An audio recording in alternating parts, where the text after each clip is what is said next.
A palavra santidade, santo, santificado, santos, ela está em toda a Bíblia. Talvez seja, depois da salvação que eu falei, talvez seja o assunto mais importante, o assunto mais mencionado.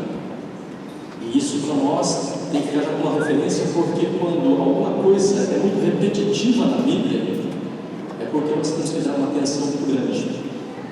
Merece a nossa atenção, merece a nossa dedicação, e principalmente nós devemos aprender o porquê Deus está querendo e está nos falando aqui. Antes de entrar na mensagem, eu quero só lembrar de uma coisa. Nós temos aprendido desde muito tempo que salvação é de graça. Nós confundimos muito essa questão da graça. A Bíblia não diz que salvação é de graça. A salvação é pela graça. Amém? Mas alguém teve que pagar um preço muito alto para obtê-la, para que você tivesse a salvação. Para falar de santidade, a gente precisa compreender isso, porque a gente chega na igreja, aceita Jesus, e a gente acha que a vida vai se transformar simplesmente como uma gota do óleo de Deus na nossa vida. Mas não demora muito, a gente descobre que a coisa não é bem assim. A gente percebe que a gente tem algumas coisas que a gente não quer desapegar, que a gente tem algumas coisas em nós que precisa ser mudada, mas nós não conseguimos fazer com que isso saia da nossa vida. E aí então que entra a questão da santidade. Só existe um texto bíblico que coloca a palavra graça e a palavra gratuitamente juntos. Ali em Romanos capítulo de número 3, versículo 24. Mas antes de falar da gratuidade, está falando de justificação. A justificação, ela vem gratuitamente, mas a salvação é pela graça. A justificação é a ideia de você ter um advogado que está pleiteando a tua causa diante de um juiz, e até que ele ganhe essa causa, você continua ainda sendo injusto. Jesus pleiteou a nossa causa, e ele ganhou esta causa, e por causa dele ter ganhado esta causa, ele te tornou justo na presença de Deus. Então a graça é um favor que não merecemos, mas nunca você diga: a minha salvação é de graça. Pastor, mas Paulo diz que a salvação não vem de obras, e eu concordo plenamente com o que Paulo fala, é bíblico. Só que o fator de não vir de obras não quer dizer que ele é de graça. Você vai na rua, recebe um panfleto, amassa e joga como se não tivesse valor. Talvez você não tenha pagado nada por aquilo ali, mas alguém pagou por aquele papel, alguém pagou para que aquilo chegasse na tua mão. Então lembra disso. Pelo fato de sermos salvos pela graça, não pela gratuidade, nós temos um compromisso com Deus de batalharmos para que a nossa vida, ela tenha um seguimento, e nós soframos neste seguimento a santificação, que ela é produzida primariamente por Jesus, e depois pela nossa procura, pela nossa busca e pelo nosso trabalho no Senhor. Eu quero que você abra comigo a sua Bíblia. Eu tinha conversado com o pastor Romulo, que eu ia falar baseado em Josué, mas Deus já mudando algumas coisas, e a gente tem que ir costurando aqui a coxa que vai nos dando para costurar da maneira dele, né? Em Josué capítulo 3, versículo 5, você conhece? Josué chama o povo, entrou o povo para uma santificação. E ele diz assim: santificai-vos hoje, porque amanhã o Senhor fará maravilhas no meio de vós.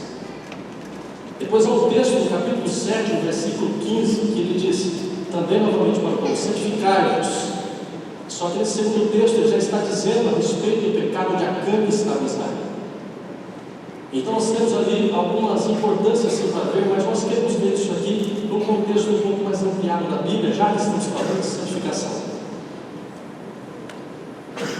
Capítulo 7, versículo 1 de 2 Coríntios. Tendo, pois, o amarmos tais promessas, purifiquemo-nos de toda dureza, tanto da carne quanto do espírito, e aperfeiçoando a nossa santidade no temor de Deus. Diga comigo: aperfeiçoando. Mais uma vez, aperfeiçoando. Você aperfeiçoa uma coisa que ainda não está perfeita, concorda comigo? Você só aperfeiçoa ou busca melhorar alguma coisa que ainda não está bom. É claro que esse texto está no contexto do capítulo antecedente, capítulo 6. Mas quando nós olhamos para a questão da santidade, nós precisamos aperfeiçoar e muito a nossa vivência com Deus. Nós chegamos em Cristo e muitas vezes estagnamos, paramos, empacamos, e a gente não busca a maturidade cristã, a gente não procura a vida regular com Cristo como ela deve ser. Eu penso que nós estamos em um tempo complicado, parece que estamos vivendo numa era da mundanização eclesial. A gente olha que a igreja de um tempo atrás é diferente da igreja de hoje. Eu não estou dizendo a questão do progresso da igreja, da modernidade da igreja, da adaptação da igreja com relação à sociedade. Nós estamos falando sobre aqueles que já estão convertidos, estão dentro do corpo de Cristo e que muitas vezes, por uma certa liberdade, preste atenção, está vivendo de uma forma desfocada daquilo que é o projeto primário de Deus para a nossa vida. Deus é doutor. Desde quando Deus se pronuncia à humanidade, Ele continua sendo o mesmo Deus.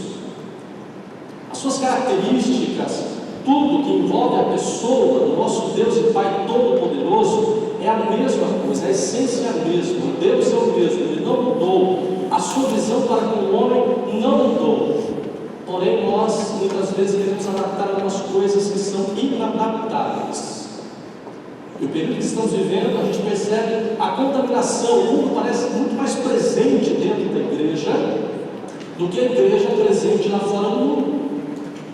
Às vezes vivemos mais o que o mundo está aplicando para nós lá fora do que nós ensinarmos aqueles que estão lá fora a viver uma novidade de vida. É claro que essa novidade de vida só pode ser produzida quando Cristo faz parte da nossa vida. E então, nós olhamos para este prisma, nós trazemos para nós agora essa palavra santidade, santificação, e a gente precisa entender o que ela significa na prática. E o nosso problema é justamente a prática da santificação. Porque ouvir a palavra, ela é bonita, é sonora, ela parece ser uma coisa simples de viver, mas não é, irmãos. A questão da santificação, ela exige um esforço muito grande da nossa parte. A santificação, ela fala de relacionamento. A santificação, ela fala de reconhecimento, respeito, fala de honra, fala de sujeição, fala de testemunho. Eu poderia citar várias outras coisas envolvidas, globalizadas na questão da santificação. E exatamente nessa questão é que nós temos uma pergunta que ecoa entre nós cristãos. Por que o poder operante de Deus hoje, ele parece menos intenso do que era no passado? Por quê? Você não se cansa de perguntar isso? É claro que a gente vê alguns acontecimentos em alguns lugares, mas por que as coisas não acontecem como acontecia, por exemplo, lá no tempo dos profetas, como acontecia no tempo dos apóstolos? Parecia que era algo tão comum entre eles, assim como beber um copo de água, assim como decidir tomar um tempo de oração, dobrar o joelho em qualquer lugar, falar com Deus, parecia uma coisa comum a manifestação de Deus. E é exatamente aí que nós olhamos a questão da motivação da santificação. O que nos motiva a buscar a santificação? Se parecer com Jesus. O que nos motiva a buscar a santificação? Ter o que Ele prometeu que teríamos. Quando a gente olha para a palavra do Senhor ali em João capítulo 15, e você vê João falando sobre a questão da videira verdadeira, no versículo 5, 6 e 7 principalmente, o texto diz assim: se vós estiverdes em mim, as minhas palavras estiverdes em vós, então pedireis o que quiserdes e vos.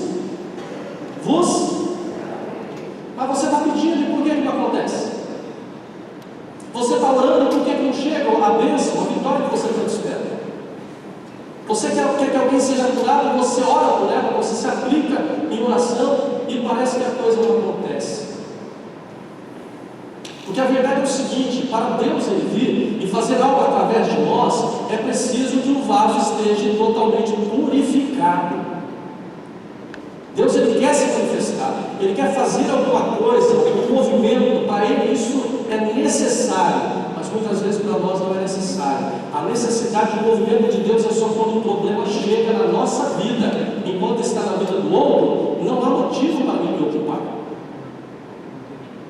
É até interessante a questão de como é repousado essa graça, esse poder de Deus na nossa vida. Até falei com o Bob que eu ia pegar como exemplo esse vaso, aquele vaso lá na mesa. Aquele vaso, você pode observar que não tem nada dentro dele para você ver o que está dentro dele. Tem alguns pedidos de oração, algumas coisas, imagino eu ali, mas o vaso é bonito, ele é bem acabado, ele tem algumas características, foi pintado de uma forma diferente, ele chama a atenção para ele. Quando você olha para esse vaso aqui, você observa um vaso rústico, que quando você olha para ele, você vê o que? Vê a orquídea que está nele. Você não consegue ver o vaso, porque o vaso é rústico, não é para o vaso aparecer. Hoje nós estamos assim, nós queremos ser vaso, então não tem conteúdo, é só para o vaso aparecer. Enquanto nós somos um tanto rústicos, arcaicos, no sentido de olhar para aquilo que eram as práticas antigas dos grandes homens, se é que tem grande homem de Deus, então nós percebemos o quê? Quem vai aparecer é a orquídea, quem vai aparecer é Deus, e toda a glória que chega é para Ele. Amém. É para Ele. Quando eu oro para alguém ser curado, não é para mim, é para Ele. Quando eu vejo a necessidade alheia, é para a glória dele, não para a minha. E hoje nós vemos muitas pessoas correndo atrás da autopromoção e nós percebemos que Deus tem aparecido menos do que algumas pessoas. A santificação trata disso. Nós queremos ver o agir de Deus, mas não agimos para que Ele opere através de nós. Nós queremos ver o agir de Deus, mas nós não agimos para que Ele opere através de nós. E eu vou te explicar uma coisa. Deus não age. Olha para o teu irmão, Deus não age. Fala para ele. Deus não age. Fala de novo. Deus não age. Pastor, isso é antibíblico. Não, irmão. Eu vou te explicar uma coisa. Deus não age, Ele reage. Ele reage à tua expectativa. Ele reage quando você ora com fé. Ele reage quando você vai lá no altar dele e você diz: Senhor, eu preciso de algo do céu aqui. Eu tenho uma necessidade extrema de que o Senhor se manifeste através da minha vida. Então Deus reage. Ele está operando porque você orou, Ele está operando porque você acreditou, Ele está operando porque Ele está crendo que você também está digno do agir dele através da tua vida. Amém? Amém. E esse poder, irmão, não é restrito para algumas pessoas, algumas celebridades. A gente tem aprendido de uma forma errada. Você vem aqui, pede oração para o teu pastor, glória a Deus, teu pastor vai orar por você. Só que tem uma coisa, irmãos, nós estamos muito dependentes, e dependente é criança, e uma criança precisa crescer, ela precisa sair da mamadeira, ela não pode continuar vivendo mamando no leitinho racional que Pedro fala. É fundamental, é necessário que a gente tenha uma expectativa maior das coisas de Deus. Alguém pode orar por mim? Pode. Alguém pode interceder por mim? Pode. Mas eu tenho que aprender a fazer a minha própria intercessão, o meu próprio relacionamento com Deus, me aprofundar em Deus. Então, quando nós falamos de santificação, nós estamos falando de orar para causar uma reação em Deus. Se você pudesse escolher uma vida de contínuo poder, ou uma vida simplesmente comum, uma vida cristã comum, o que você escolheria? Vou explicar melhor. Se você pudesse escolher uma vida onde você ora as pessoas são curadas, onde você prega o Evangelho, as pessoas aceitam a Cristo se convertendo a Ele, quando você fala, o povo fica olhando para você como se você fosse um extraterrestre, porque Deus está na tua vida. Ou aquela vida comum, onde você tem medo de abrir a boca, você tem medo de orar para as pessoas. Se você pudesse escolher, o que você escolheria? Uma vida movimentada na presença de Deus ou uma vida estagnada? Você escolheria a vida com poder. Você escolheria ser um vaso de honra usado pelo Senhor. Nós temos uma problemática aqui. Por quê? Porque quando Jesus ele fala com os seus discípulos, lá em Mateus capítulo 16, versículo 24, ele diz: se alguém quer vir após mim, a si mesmo se negue, tome a sua cruz e siga.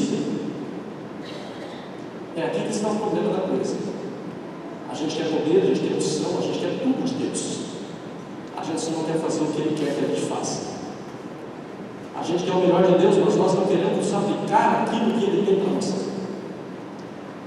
E eu vou usar uma palavra aqui, uma frase, que biblicamente ela é confrontada no sentido frase, mas não na contextualização. Nós não queremos pagar o preço.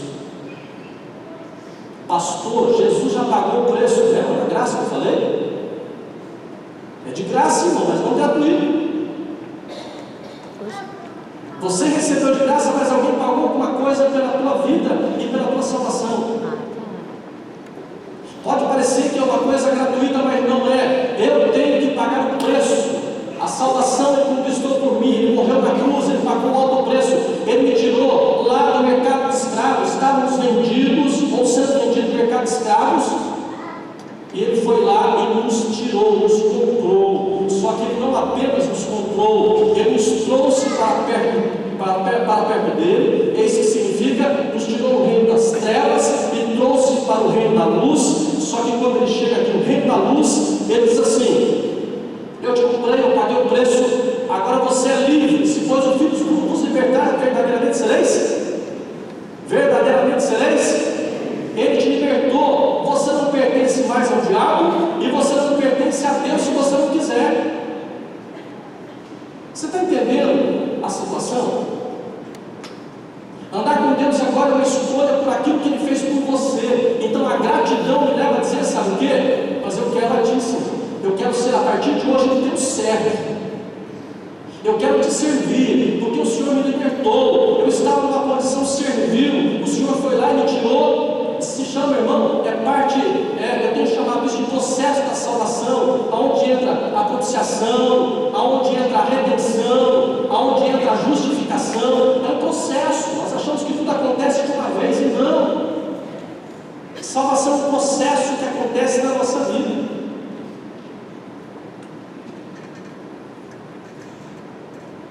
Quando a gente fala de santificação, a gente precisa dar uma olhadinha como que isso acontece tanto no Antigo como no Novo Testamento. Você já deve estar careca de ouvir isso aqui. A questão da tradução bíblica, a palavra Kadesh ou Kadash ou Kadosh, praticamente a mesma tradução, significa, preste atenção nisso aqui para você entender o que está acontecendo com a gente agora no tempo da graça. Porque alguém vai dizer santificação é naquele tempo lá, pastor. É lá no tempo dos apóstolos, no tempo dos profetas. Não é para nós, tem que se preocupar com isso hoje.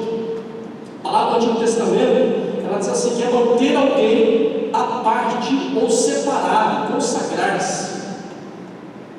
Então vinha um sacerdote e ele fazia o quê? Quando alguém pecava, ele separava aquela pessoa, ele pecava o que ela deveria trazer, segundo a condição do pecado dela, e o profeta então recebia aquele animal, aquele pobre animal, por aquele pecador, e ele imolava, ele sacrificava, então trazia o perdão para aquela pessoa. Não era o perdão, era apenas uma justificação momentânea.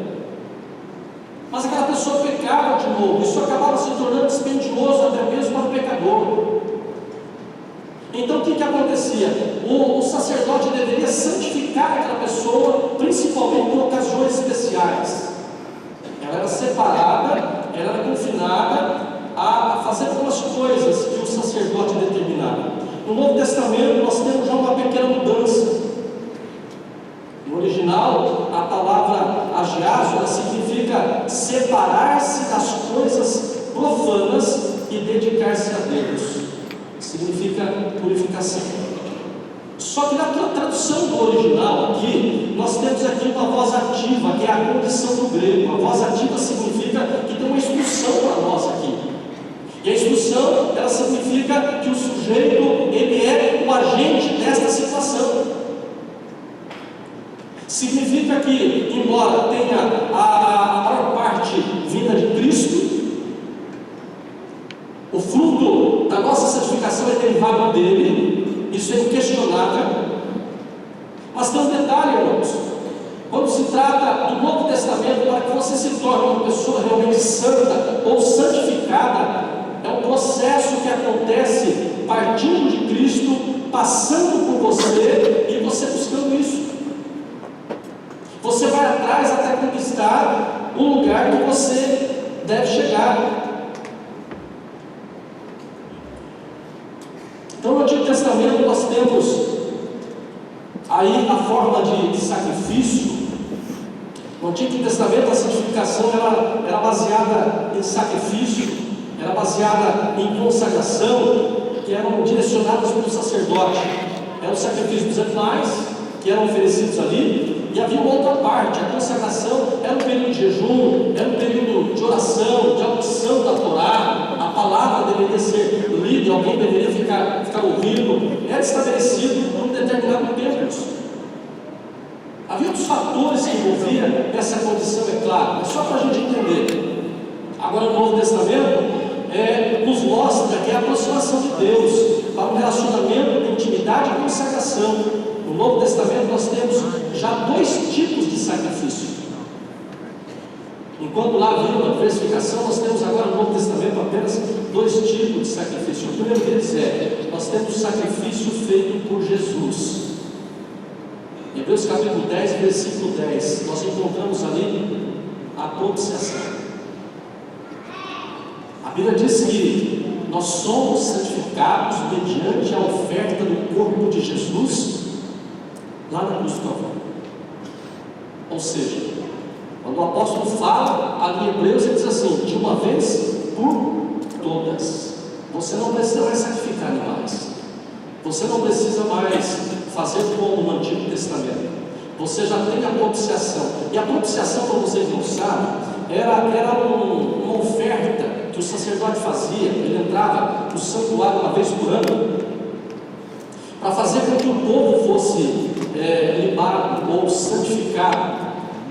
Talvez havia algum pecado, Deus queria falar com o povo, queria fazer alguma coisa globalizada, ou seja, com a nação toda, não era uma coisa voltada para o indivíduo. Então o sacerdote deveria santificar, e ele fazia a propiciação. Ele pegava o animal, olha para você ver a diferença. Primeiro ele sacrificava por si mesmo, para que ele tivesse a condição de entrar dentro do tabernáculo e lá fazer a oferta da propiciação, porque havia a oferta do lado de fora e havia a oferta do lado de dentro, que era o Santo dos Santos.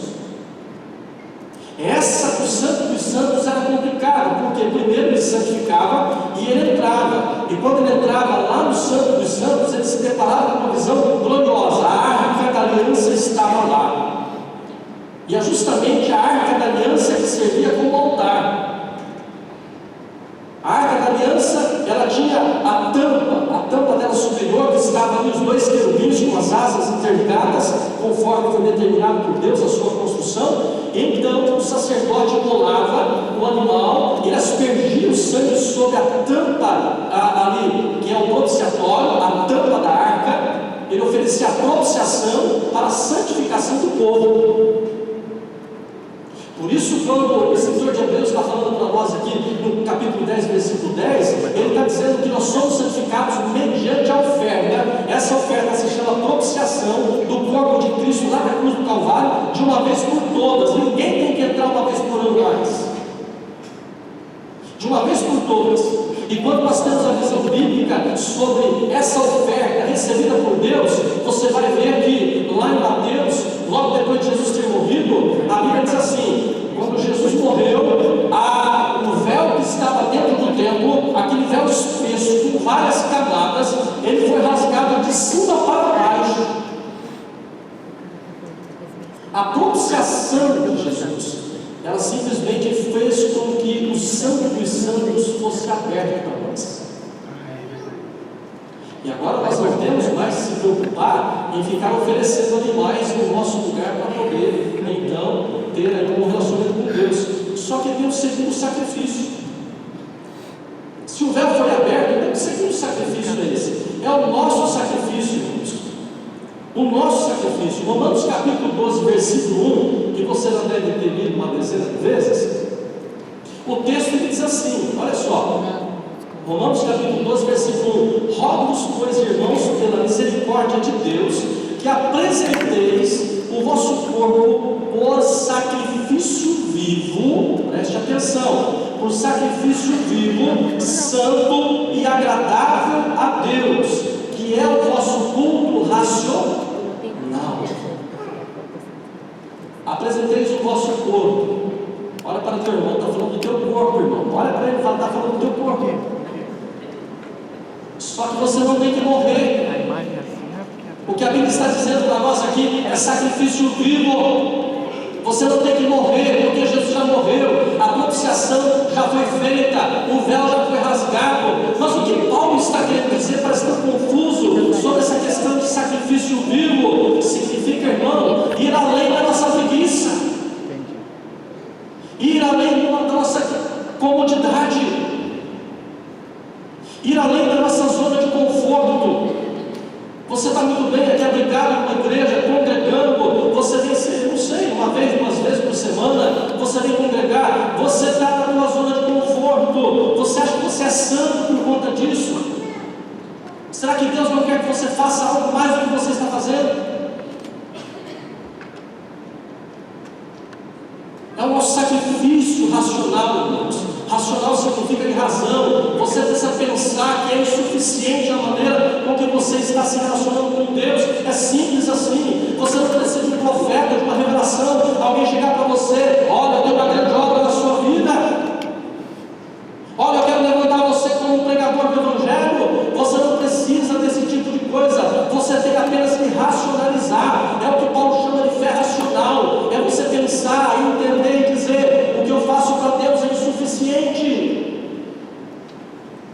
Tem alguma coisa a mais que eu posso fazer.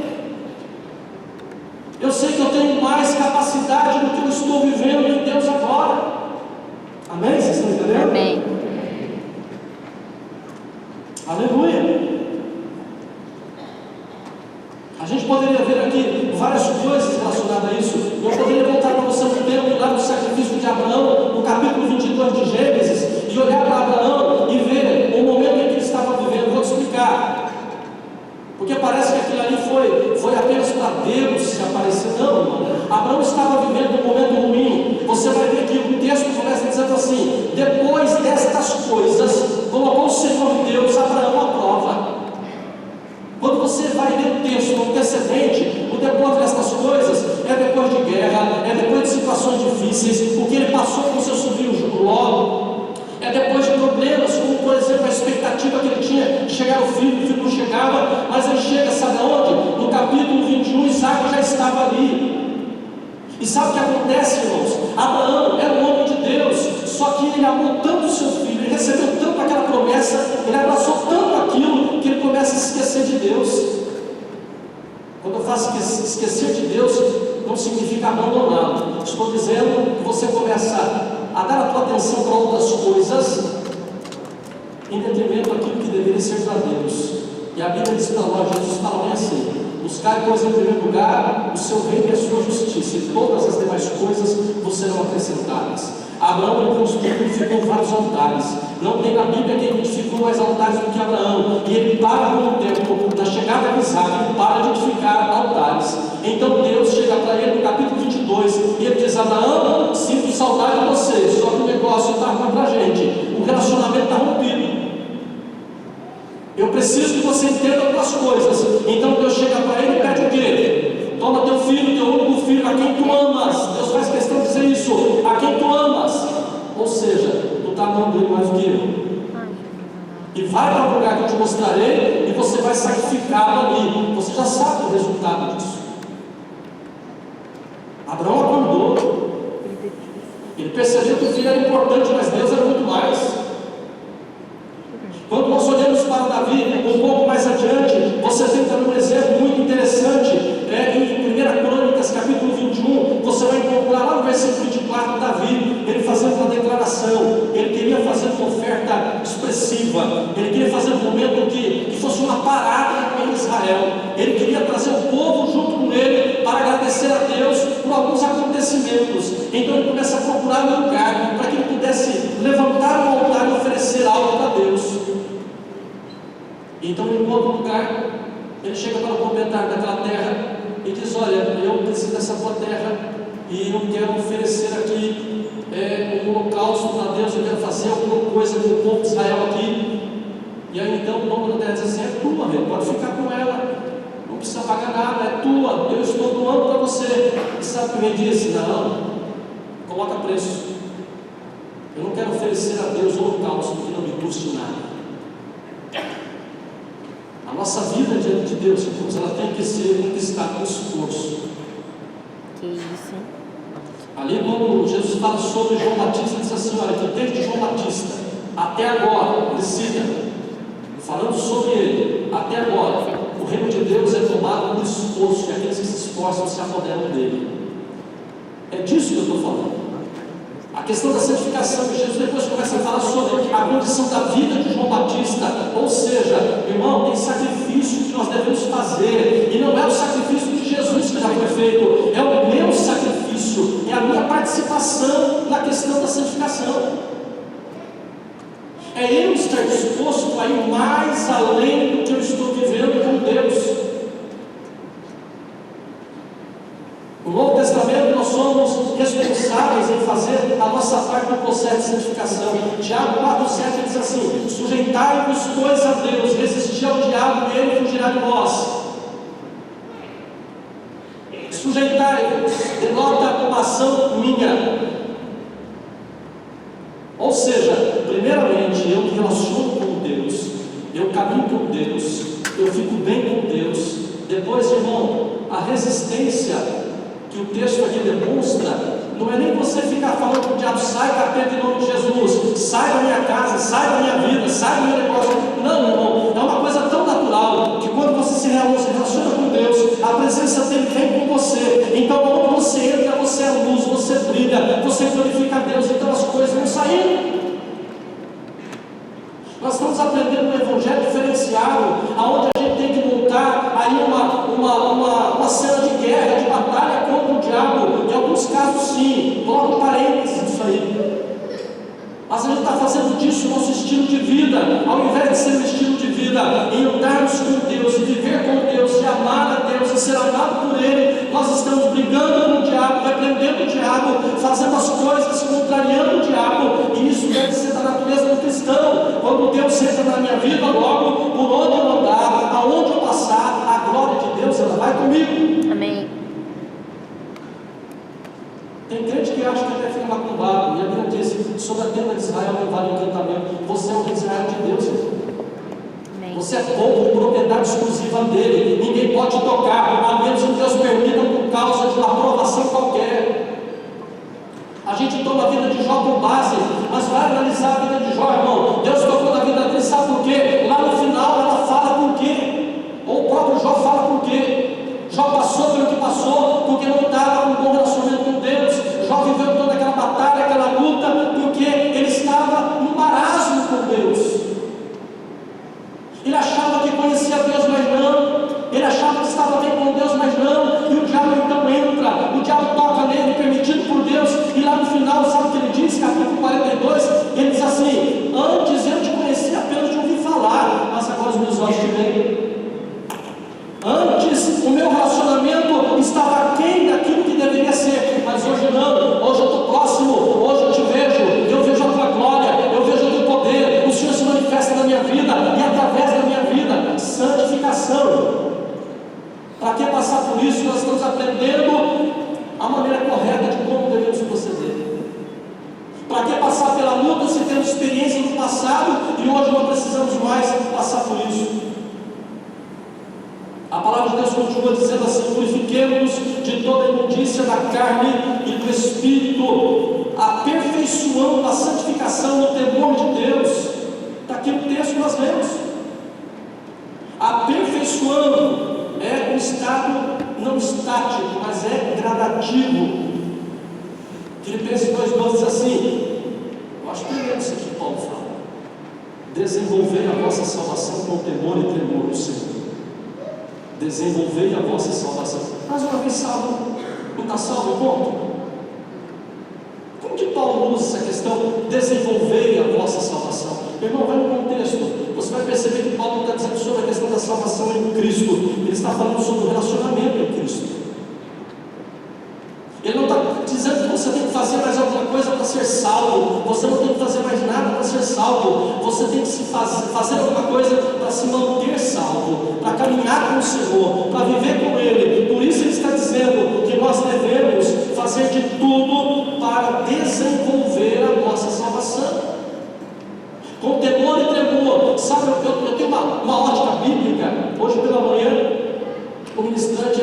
citou esse texto, mas no original é bem interessante. Quando você pega lá o capítulo 6, acho que o versículo 2 ou 3 do texto, onde Isaías ele tem a visão do trono de Deus. Então os anjos, os serafins que estão lá por volta do trono de Deus, os serafins são anjos que têm 6 asas, querubim tem 4 e os serafins têm 6 asas, e eles então estão em volta do trono, clamando constantemente, dizendo: Santo, Santo, Santo é o Senhor dos exércitos, e toda a terra está cheia da sua glória. Porque quando nós pegamos o original, não está assim, Kadosh, Kadosh, Kadosh, Yahvé Sabaoth, é o termo original. Por que ao invés de Yahvé Sabaoth, nós não encontramos Elohim? Por que nós não encontramos outra marca da característica do nome de Deus? Por que nós encontramos ali Yahvé Sabaoth, ou seja, o Senhor da guerra, o Senhor dos exércitos? Você vai entender quando você continua vislumbrando a visão de Isaías. A Bíblia diz que a partir de então, quando ele escuta as vozes daqueles anjos clamando, a Bíblia diz que cai um temor muito grande nele. Ele diz: ai de mim, que sou homem de lábios impuros, habito no meio de um povo de impuros lábios, e os meus olhos viram o Senhor dos exércitos. O texto continua dizendo que a fumaça, nós cantamos aqui, falando: esconde na tua fumaça, alguma coisa assim. Então, toma cuidado, a fumaça do trono de Deus é para temer. A fumaça do trono de Deus significa justamente o que Isaías viu. Aquela fumaça, ela não é para você estar dando glória a Deus, aleluia, simplesmente dobrado. Você tem que refletir, porque Deus está querendo alguma coisa. Quando essa fumaça aparece na Bíblia, é perigosa, é a presença de Deus, e na presença de Deus, irmão, nós caímos ao chão. Moisés, quando recebe o chamado de Deus, ele vê a sarça ardendo, e então de repente ele vai se aproximar pela curiosidade, para ver o que estava acontecendo, e uma voz ecoou de dentro daquela sarça, no meio daquele fogo, dizendo: tira a sandália dos teus pés, porque o lugar que você está pisando é o quê? É Kadosh, é santo. O texto não prossegue dizendo o que Moisés fez, e literalmente não é essa sandália, não. É essa sandália que está no coração, é o pé sujo que está dentro de nós, e que muitas vezes as nossas atitudes errôneas, pecados, talvez iniquidades que estão escondidas, e a gente acha que pode se relacionar com Deus tão glorioso, santo, elevado, poderoso, tremendo, lá na eternidade, lá na glória, de qualquer jeito. Chegamos e entramos e achamos que está tudo bem. É necessária a purificação, é necessária a transformação do nosso coração, do nosso interior. Então, quando nós falamos de poder de Deus na nossa vida, para Ele estar em nós e através de nós, é preciso purificação. É preciso entender quem Deus é. Amém. Saber que Ele está elevado, nós estamos aqui. Ele é Deus, nós somos pecadores. Ele está lá na glória, nós estamos aqui sendo preparados para ser levados para lá, mas ainda somos pecadores. Jesus nos purifica, mas continuamos sendo pecadores. Jesus é o sacrifício de Deus para a nossa vida, mas isso não quer dizer que nós deixamos de ser pecadores. Nós só melhoramos o nosso relacionamento. Ele abriu o céu para nós, Ele nos deu a condição de chegar lá. Só que eu preciso fazer algo aqui. A minha vida precisa estar firmada em Jesus sempre.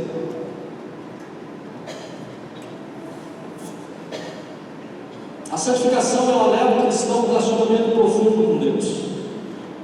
A santificação, na verdade, é uma expressão que demonstra o compromisso e mostra aonde eu quero chegar em Deus. Mostra o meu compromisso e onde eu quero chegar em Deus. Irmãos, é tão extenso esse assunto que eu não consigo terminar ele aqui hoje, mas eu vou encerrar em alguns minutinhos. Mas eu preciso falar para você, só para você entender uma figura muito simples que você vai entender. Essa questão de se aprofundar em Deus é como se fosse aí um relacionamento entre duas pessoas que acontece em pelo menos 3 fases. Estou falando de uma coisa decente, honesta, uma coisa bíblica. Um relacionamento de namoro, noivado e casamento.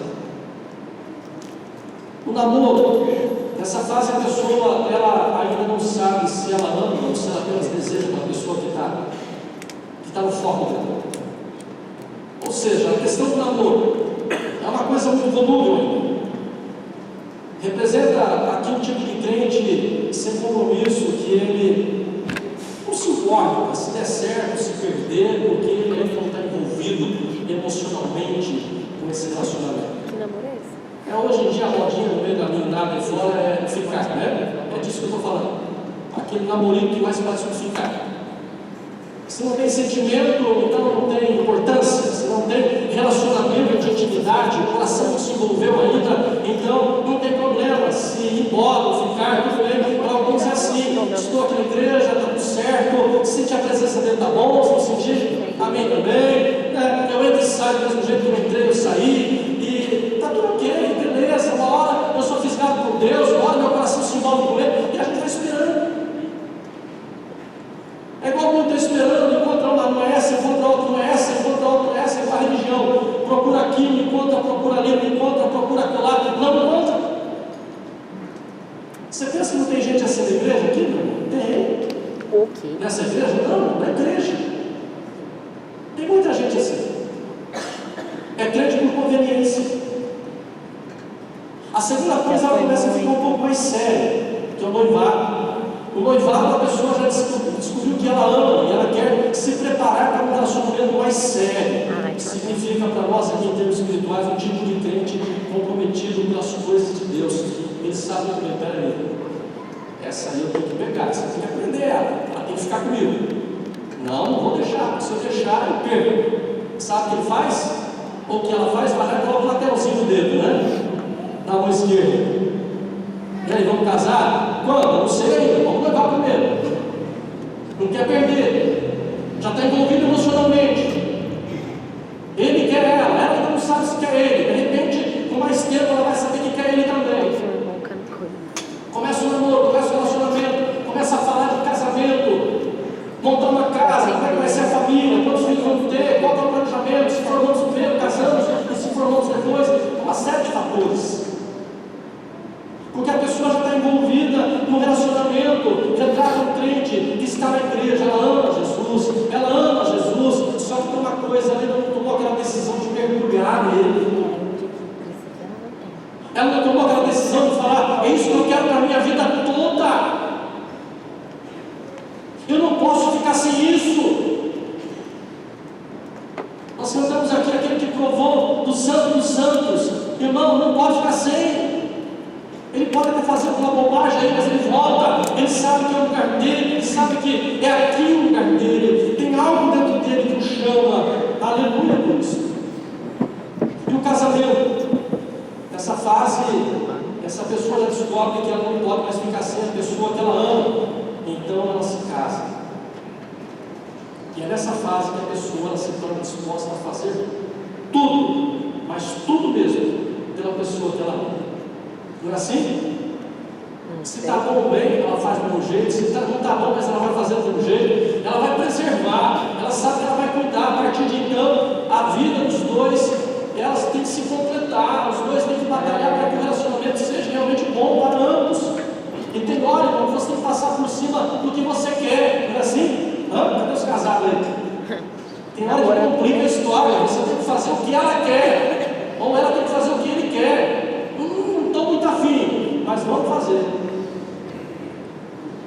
Não é assim? Em Deus não é diferente disso. O relacionamento que temos com Ele é assim. Tem hora que você quer uma coisa que eu digo não.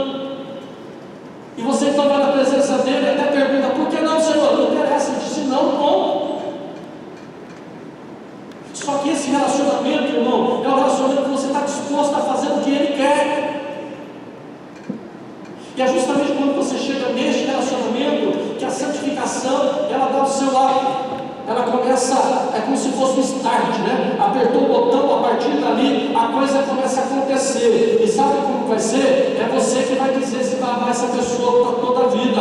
É você vai dizer como vai cuidar desse relacionamento. Então todo dia o marido traz uma flor para a esposa. Não tem dinheiro para comprar uma flor, passa no jardim, pega uma, né? Não tem flor, chega em casa, meu bem, você é a pessoa mais preciosa da minha vida. Eu te amo, não me canso de dizer que eu te amo. Não é assim, gente? Amém. Amém. Amém. E Deus, quando é que você falou para Deus que você o ama pela última vez?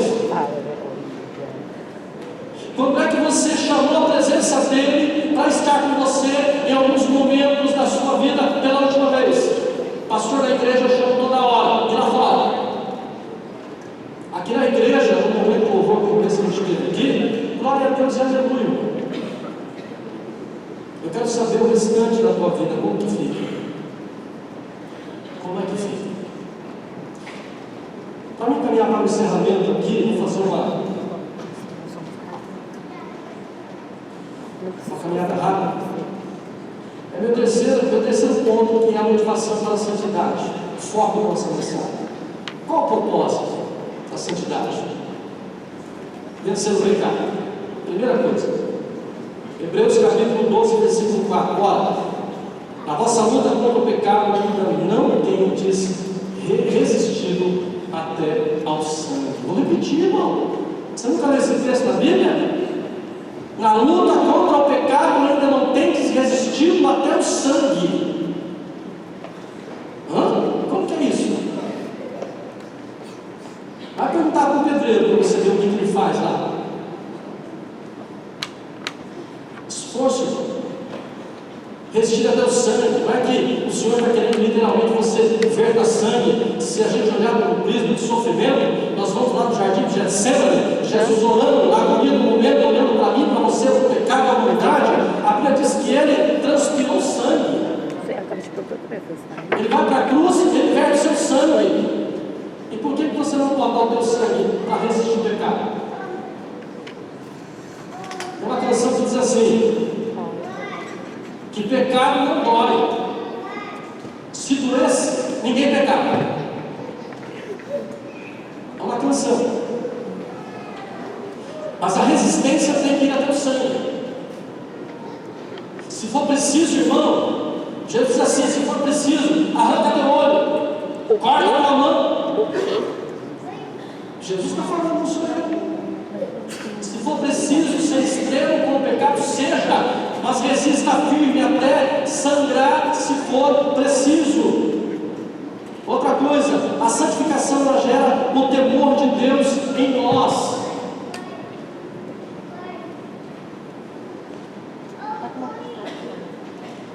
Quando a gente olha para a igreja de Atos, em vários momentos nós temos este texto aqui, mas eu vou ler lá no texto, lá da igreja, no momento do avivamento, Atos 2, no versículo 43, olha o texto: em cada alma havia temor, muitos prodígios e sinais eram feitos por intermédio dos apóstolos. Quando vem a glória de Deus, quando vem a unção de Deus, quando a santificação ela se manifesta na nossa vida, a gente tem essa mesma visão que nós temos temor de Deus. Nós tememos, nós caímos na presença desse Deus Santo, não dá para competir com a santidade dele, com a glória dele. A santificação também gera intimidade com Deus.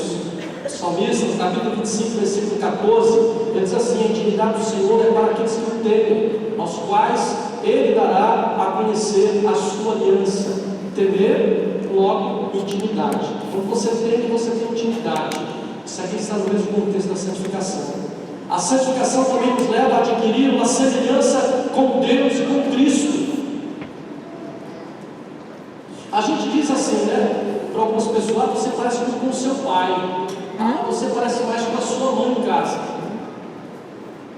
Essa mesma coisa, a gente deveria falar dos crentes, pastor. Nossa, como vocês parecem com Jesus?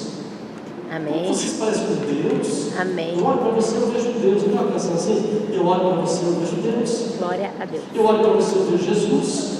Eu olho para você, eu sinto paz. Eu olho para você, eu sinto alegria. Eu olho para você, tem algo que se movimenta dentro do meu coração. Leva você a se parecer com Ele, se parecer cada vez mais com o Senhor. Mas também nós temos a questão da santificação que nos leva à unificação do corpo de Cristo. Jesus, no capítulo 17 de João, ele faz a oração sacerdotal. E no meio desta oração havia uma preocupação de Jesus sobre a questão da unidade dos discípulos e da congregação em volta deles. E ele ora, e ele diz assim, na sua oração: a fim de que todos sejam um, e como és tu, ó Pai, em mim, e eu em ti, também eles sejam um em nós. Essa questão da unidade, ele está falando de santificação. Você olha no texto lá, ele fala de santificação, que a santificação promove unidade. Ser inserido também no sobrenatural de Deus. Isso aqui eu vou ler rapidamente. Paulo, ele foi ministrado pelo próprio Jesus. Ele foi arrebatado, usado para curas e sinais gloriosos em Deus e tantas outras coisas. João estava no monte da transfiguração, foi arrebatado, viu o futuro apocalíptico, desfrutou da intimidade de Jesus, foi usado para curas e sinais gloriosos de Deus e foi um dos líderes da igreja de Jerusalém. Pedro estava no monte da transfiguração também, andou sobre as águas, ele foi um grande pregador no dia de Pentecoste e até pela sua sombra realizou milagres, curas. Tiago, olha só para você ver, estava também no monte da transfiguração, foi o pastor da igreja primitiva lá em Jerusalém. Sabe o que eu citei isso aqui? Para me encerrar isso. Jesus chamou alguns discípulos e a gente, quando olha aqui, parece que ele deu preferência para 3. Vamos para o monte orar. Eu já não penso assim. Eu imagino que uma reunião diz assim: gente, vou subir para o monte hoje, quem vai? Não é assim, pastor? Estou indo para o monte, quem vai? Pedro, eu vou. Tiago, eu também. Pedro, o João. Não posso sair do lado do Senhor. E os outros? Por que não se manifestar? Pastor, vamos para um plano da oração. Irmãos, vamos fazer uma reunião de oração amanhã, 5 horas da manhã. Quem vem? Pode contar no dedo, pastor. Mas ele sobe. Quando ele sobe, chega lá na glória e lá o céu se abre, Deus se manifesta, a visão é gloriosa, ele começa a escutar. Pedro cai por terra, Tiago cai por terra, João cai por terra. Eles só escutam o que está acontecendo ali, e o pai dizendo: meu filho amado, que tem prazer, estava ali Elias, estava ali Moisés, que coisa gloriosa. Pedro, naquele clima, ele disse: vamos estarmos aqui, o negócio é bom demais, vamos fazer uma tenda, fazer para o Senhor, para Elias, para Moisés. A gente não precisa de tenda não, pode ficar tranquilo, mas a gente faz, vamos ficar nessa coisa gostosa aqui. Jesus corta o barato deles: não, vamos descer, tem coisa acontecendo lá embaixo. E eles descem, chegam lá embaixo do monte. Sabe o que estava acontecendo? Os outros 9, 3 estavam no monte, os outros 9 foram para trás.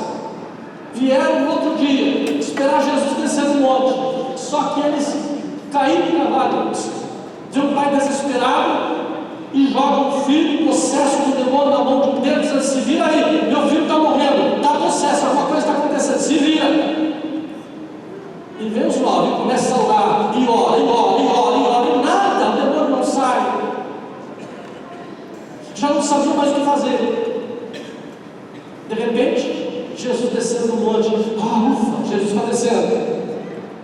Quando Jesus chega lá embaixo, o pai se corre, se joga aos pés e diz assim: Senhor, socorre meu filho. Meu filho é lunático, está morrendo. O demônio pega ele, uma hora joga no fogo, outra hora joga na água. E olha que vexame, os teus discípulos, eles não puderam fazer nada. Aquela conversa que ele estava tendo lá com o Senhor. Uma pessoa fica pensando: pastor, vamos, pelo amor de Deus, vem aqui, que o negócio está feio. Foi isso que aconteceu. E Jesus repreende o demônio, devolve a criança ao pai e diz para eles perguntam: por que nós não podemos expulsar? Essa casa do demônio não sai senão morto? Jejum aí? O que você acha que significa jejum, irmão? Purificação, santificação, busca aplicar a vida no altar do Senhor. Quer poder? Você quer poder? Quer glória de Deus? Então se levante do teu lugar, irmão, faça alguma coisa, vai buscar o Senhor, aplica a tua vida no altar dele. Quer ver a glória se manifestando, a Shekinah descendo nessa igreja, quer ver você contagiando tudo por onde você passar. Busque, clame, se santifique, coloque a tua vida no altar. Amém. Não vem de graça, irmão. Falar: eu quero ser igual Pedro, eu quero ser igual Paulo, eu quero ser igual João, eu quero ser igual eles. É muito simples, irmão. Só que ele não quer mais